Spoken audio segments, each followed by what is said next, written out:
스님, 중생이 추위에 죽어갑니다.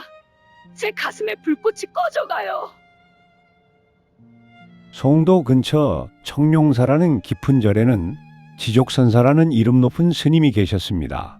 이 스님은 도가 얼마나 깊었는지 30년 동안이나 방 안에서 벽만 바라보며 참선을 했다고 전해집니다. 잠도 눕지 않고 앉아서 자는 장좌불화를 행하며 오로지 마음속의 번뇌를 씻어내는 데만 평생을 바쳤지요. 세상 사람들은 그를 두고 살아있는 부처가 강림했다며 입을 모아 칭송했습니다. 그가 한번 눈을 뜨면 세상의 이치가 보이고 그가 입을 열면 하늘의 법도가 쏟아진다고 믿었지요. 그의 방 주위에는 늘 경건한 침묵만이 흘렀고 그 어떤 유혹이나 잡념도 감히 그 문턱을 넘지 못했습니다. 30년이란 세월 동안 쌓아올린 그 거대한 성벽은 그 누구도 허물 수 없는 불멸의 요새처럼 보였습니다. 지족선사 본인도 아마 믿었을 겁니다. 이제 내 마음에는 한 점의 흔들림도 없노라고 말이지요. 하지만 송도에는 그 고요한 호수에 돌을 던지고 싶은 여인이 한 명 있었습니다. 바로 황진이었지요. 그녀는 벽계수를 무너뜨린 후에도 마음 한구석에 채워지지 않는 의문이 있었습니다. 과연 인간의 의지라는 것이 본능을 완전히 이길 수 있을까? 30년 동안 억누른 그 욕망은 정말 사라진 것일까? 아니면 그저 깊은 곳에 숨어 있는 것일까? 하는 생각이었지요. 황진이는 사람들이 지족선사를 신성시할수록 더욱 오기가 생겼습니다. 성인군자라 불리는 이의 가면을 벗겨보고 싶은 어찌 보면 아주 위험하고도 대담한 장난기가 발동한 것입니다. 부처가 따로 있나? 결국 사람의 몸을 빌려 이 땅에 있는 것을 내가 그 사람 속에 잠자고 있는 짐승을 깨워보리라. 황진이는 그렇게 결심했습니다. 황진이는 이 거사를 위해 평소의 화려함을 모두 버렸습니다. 눈부신 비단 치마 대신 빛바랜 소복을 입었고 향기로운 분내 대신 비에 젖은 흙냄새를 몸에 묻혔지요. 그녀는 일부러 비바람이 몰아치는 굳은 날을 골랐습니다. 하늘도 돕는 것인지 그날 밤은 유독 천둥이 치고 비가 억수같이 쏟아졌습니다. 황진이는 젖은 머리카락이 얼굴에 달라붙은 채로 가냘픈 어깨를 떨며 산속 깊은 곳에 있는 청룡사를 향해 한 걸음 한 걸음 내디뎠습니다. 그녀의 손은 아무것도 들려있지 않았지만 그녀의 눈빛 속에는 수십 년의 수행을 단번에 태워버릴 불씨가 숨겨져 있었지요. 청룡사의 일주문을 지나 지족선사가 있는 선방 앞에 다다랐을 때 그녀는 잠시 숨을 골랐습니다. 방 안에서는 은은한 향내와 함께 고요한 정막만이 흐르고 있어졌지요. 그 정막은 마치 건드리면 쨍하고 깨질 것 같은 얼음판 같았습니다. 황진이는 그 얼음판 위로 자신의 뜨거운 숨결을 내뱉을 준비를 마쳤습니다. 그녀는 문득 생각했습니다. 오늘 밤 내가 승리한다면 그것은 나의 승리인가 아니면 인간 본능의 승리인가? 하지만 그런 철학적인 고민도 잠시 그녀는 가냘픈 손을 들어 굳게 닫힌 문을 조심스럽게 두드렸습니다. 스님, 길 잃은 중생이 비바람을 피해 잠시 쉬어갈 수 있겠사옵니까?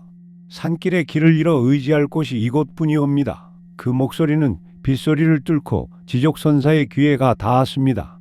30년 동안 들리지 않던 세상의 유혹이 가장 처량하고도 아름다운 여인의 목소리로 그의 심장을 두드리기 시작한 것입니다. 방 안의 촛불이 미세하게 흔들렸습니다. 지족선사의 30년 고요에 처음으로 아주 작은 균열이 생기기 시작한 순간이었습니다.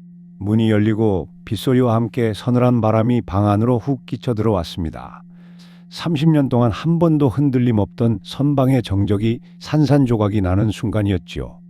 지족선사는 여전히 벽을 마주한 채 미동도 하지 않았지만 그의 코끝에는 이미 비에 젖은 여인의 살결 냄새와 이름 모를 꽃향기가 스며들고 있었습니다. 30년 세월 동안 오직 향나무 냄새와 마른 먼지 냄새뿐이었던 그 방에 가장 치명적인 생명의 냄새가 들어온 것입니다. 황진이는 문가에 엎드려 가느다란 어깨를 떨며 흐느끼기 시작했습니다. 스님, 소녀 죄가 많아 이 험한 산길에서 길을 잃고 죽을 뻔하였사옵니다. 부처님의 자비로 잠시만 몸을 녹이게 해주신다면 그 은혜 평생 잊지 않겠사옵니다. 그 목소리는 빗물에 젖어 더욱 애처롭게 들렸지요. 지족선사는 속으로 연부를 외웠습니다. 이것은 환청이다, 마구니의 장난이다 하며 눈을 질끈 감았지요.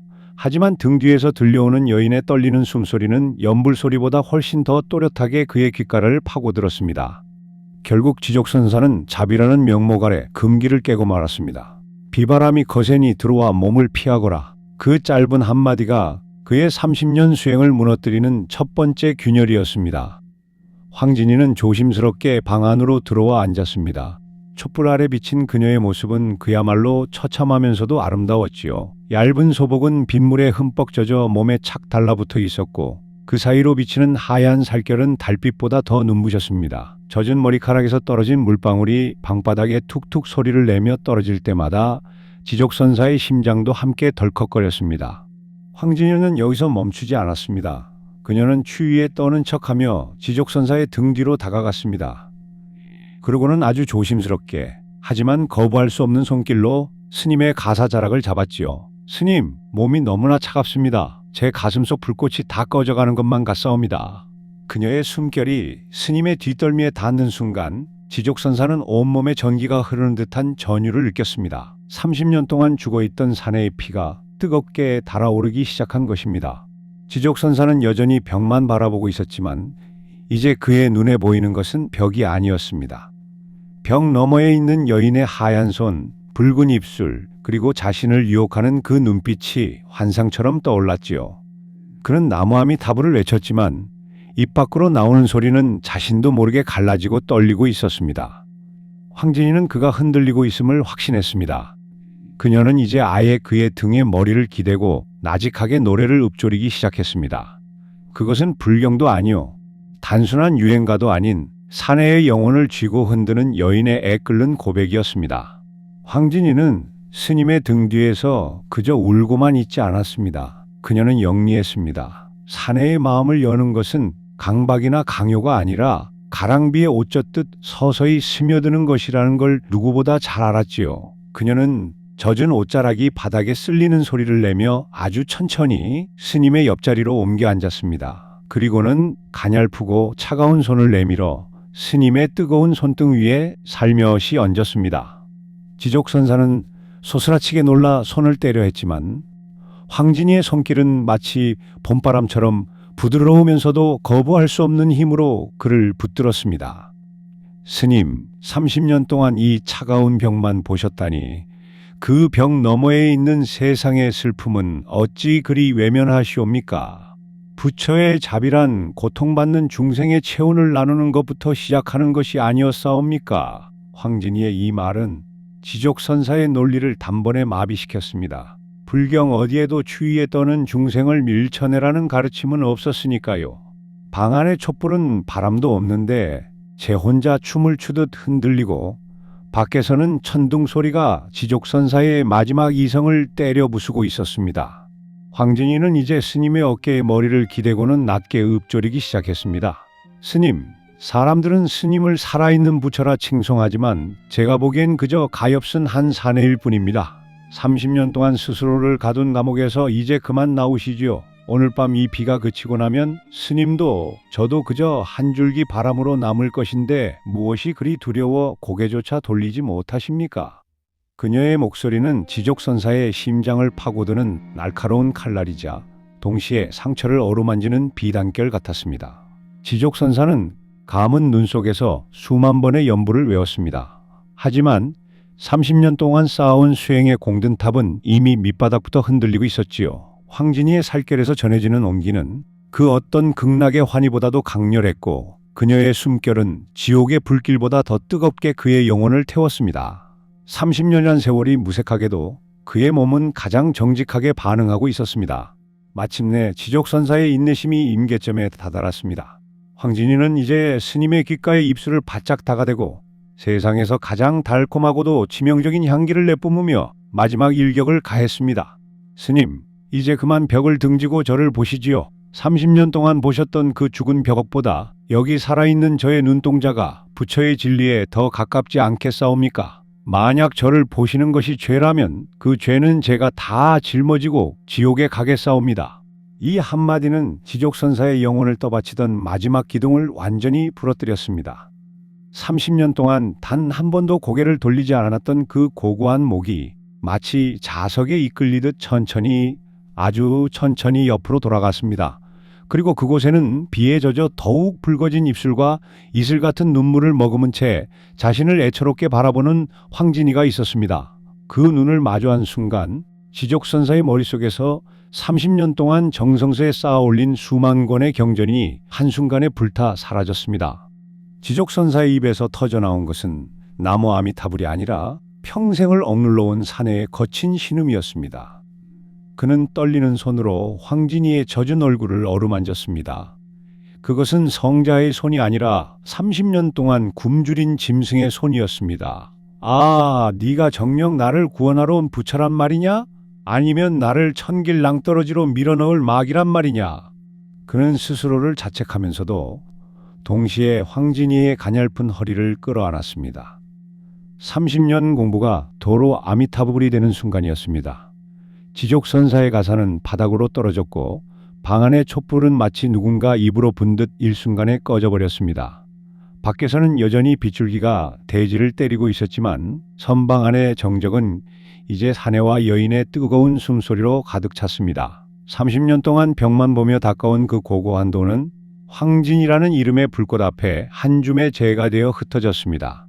먼동이 터오는 새벽, 산사의 종소리가 청아하게 울려 퍼졌습니다. 평소라면 그 소리에 맞춰 정갈하게 가사를 여미고 법당으로 향했을 지족선사였지만 오늘 아침의 종소리는 그에게 구원의 소리가 아니라 심판의 소리처럼 들렸습니다. 30년 동안 마주했던 그 차가운 벽에는 이제 지독한 허무만이 감돌고 있었지요. 황진이는 이미 간밤의 비바람과 함께 흔적도 없이 사라진 후였습니다. 그녀가 머물던 자리에는 오직 그녀의 몸에서 빠져나온 은은한 분치와 스님의 무너진 자존심만이 덩그러니 남아 있었습니다. 지족선사는 거울 앞에 서서 자신의 얼굴을 보았습니다. 30년 수행으로 다져진 성자의 인자함은 간데없고 욕망의 불길에 휩싸여 초췌해진 늙은 사내의 얼굴만이 그를 비웃고 있었지요. 그는 이제 깨달았습니다. 자신이 쌓아올린 30년의 성벽은 사실 살아있는 생명을 가둔 감옥이었으며 그 감옥은 여인의 부드러운 손길 한 번에 무너질 만큼 나약한 것이었다는 사실을 말입니다. 밖에서는 제자들이 스승님, 아침 공양 시간입니다 라며 문을 두드렸지만 그는 대답할 힘조차 없었습니다. 소문은 산불보다 무섭게 송도 땅을 덮었습니다. 청룡사에 살아있는 부처가 명월이의 치맛자락에 감싸여 파괴했다더라는 소식은 사람들의 입을 타고 비수가 되어 돌아왔지요. 그를 우러러보던 백성들은 손가락질하며 침을 뱉었고 동료 승려들은 그를 절에서 내쫓았습니다. 30년 공부가 도로 아미타불이 되었다는 말은 바로 여기서 나온 것입니다. 평생을 바쳐 닦은 공덕이 단 하룻밤의 유혹에 씻겨 내려갔으니 이보다 더 허망한 대가가 어디 있겠습니까? 하지만 지족선사는 그 모든 비난을 묵묵히 받아들였습니다. 자신이 저지른 일에 대한 응보였지만 동시에 그는 생전 처음으로 살아있음을 느꼈기 때문입니다. 비록 만신창이가 된 명예였지만 그는 비로소 껍데기를 벗어던지고 벌거벗은 인간의 모습으로 세상에 던져졌습니다. 지족선사는 결국 누더기 한 벌만 걸친 채 절을 떠났습니다. 더 이상 성자도 아니요 고승도 아닌 그저 길 위를 떠도는 늙은 거린이 된 것이지요. 그는 시장 바닥에서 아이들의 놀림감이 되기도 하고 예전에 자신을 우러러보던 이들에게 매정한 문전박대를 당하기도 했습니다. 하지만 기이한 일입니다. 사람들은 그가 미쳐버렸을 거라 생각했지만 지족선사의 눈빛은 오히려 예전보다 더 맑아져 있었습니다. 30년 동안 벽만 보며 찾으려 했던 진리가 오히려 속세의 먼지구덩이 속에서 더 선명하게 보이기 시작한 것입니다. 그는 길가에서 황진이의 소식을 들을 때마다 나직이 미소를 지었습니다. 사람들은 황진이가 고승을 망친 요부라 욕했지만 지족선사에게 그녀는 자신의 위선을 깨트려준 진정한 스승이었지요. 그는 깨달았습니다. 진정한 도란 높은 산이나 닫힌 방 안에 있는 것이 아니라 인간의 뜨거운 피가 흐르고 고통과 기쁨이 교차하는 이 저작거리 한복판에 있다는 것을 말입니다. 그는 더 이상 불경을 외우지 않았습니다. 대신 배고픈 자를 보면 자신의 밥을 나눠주고 슬픈 자를 보면 함께 울어주었습니다. 황진이는 훗날 이 소식을 듣고 고개를 끄덕였다고 전해집니다. 그녀가 지족선사를 찾아갔던 이유는 단순히 그를 타락시키기 위함이 아니었습니다. 스스로 부처라 믿으며 인간의 본성을 부정하는 그 오만함을 깨뜨려 그를 다시 진짜 인간으로 돌려보내고자 했던 것이지요. 지족선사는 그렇게 파괴승이 되었지만 역설적이게도 그제야 비로소 중생의 아픔을 온몸으로 껴안는 참된 수행자가 되었습니다. 30년의 면벽 수행이 실패로 끝난 것처럼 보였으나 실상은 황진이라는 불꽃을 만나 비로소 그 결실을 본 셈입니다. 어르신들 이야기가 참으로 기구하지 않습니까? 이 이야기는 송도기와 대동야 스승의 황진이의 가장 파격적인 스캔들로 기록되어 있습니다. 30년 세월도 무색하게 만든 여인의 유혹, 그리고 그 유혹을 통해 완성된 또 다른 깨달음. 우리네 인생도 이와 같지 않을까 싶습니다. 아무리 높고 단단한 담벼락을 쌓고 살아도 결국 우리는 사랑하고 흔들리며 살아가는 연약한 인간일 뿐이라는 사실 말입니다. 오늘 전해드린 지족선사와 황진이의 밤 이야기가 어르신들의 가슴에 어떤 울림을 주었을지 궁금합니다. 지나간 세월의 공든 탑이 무너졌다고 너무 상심하지 마십시오. 무너진 자리에서 비로소 새로운 꽃이 피어나는 법이니까요. 오늘 밤은 황진이의 향기로운 유혹 대신 마음속에 평안을 얻는 깊은 잠 드시길 바랍니다. 다음에는 황진이가 평생 유일하게 마음으로 흠모하고 존경했던 선비 화담 서경덕 선생과의 그 고결하고도 아찔한 정신적 사랑 이야기를 들려드리겠습니다. 한양야사는 언제나 어르신들의 밤을 흥미진진하게 채워드릴 준비가 되어 있습니다. 편안히 쉬십시오.